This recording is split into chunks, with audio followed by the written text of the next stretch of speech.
Gismanu. Di video kali ini kita akan membahas topik yang penting dalam dunia akuntansi, yaitu transaksi persediaan antar perusahaan.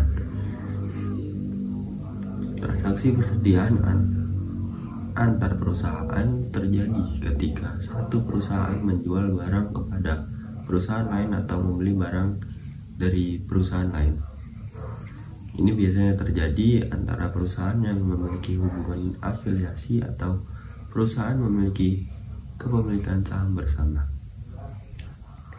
Ada dua jenis transaksi persediaan antar perusahaan yang umum terjadi. Yang pertama yaitu pembelian persediaan dari perusahaan lain. Dalam transaksi ini, satu perusahaan membeli barang dari perusahaan lain untuk digunakan dalam proses produksi atau untuk dijual kembali kepada pelanggan. Yang kedua, penjualan persediaan ke perusahaan lain.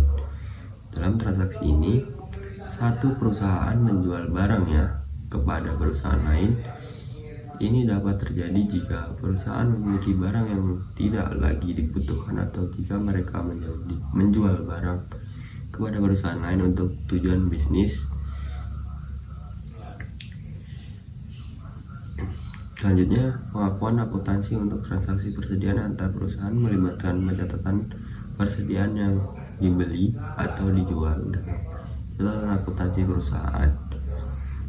Yang pertama, pembelian persediaan dari perusahaan lain. Perusahaan membeli akan mencatat persediaan yang dibeli sebagai aset dan akan mencatat pembelian tersebut sebagai pengeluaran.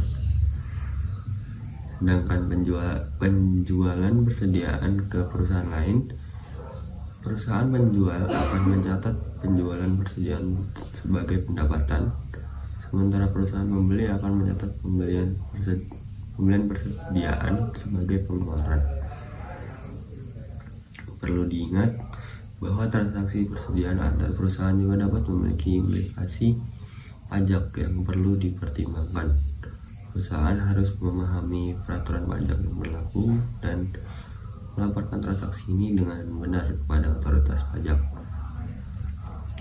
Dengan memahami transaksi persediaan antar perusahaan, perusahaan dapat mengelola persediaan mereka dengan lebih efisien dan memahami dampak terhadap laporan keuangan mereka. Terima kasih telah menonton video ini.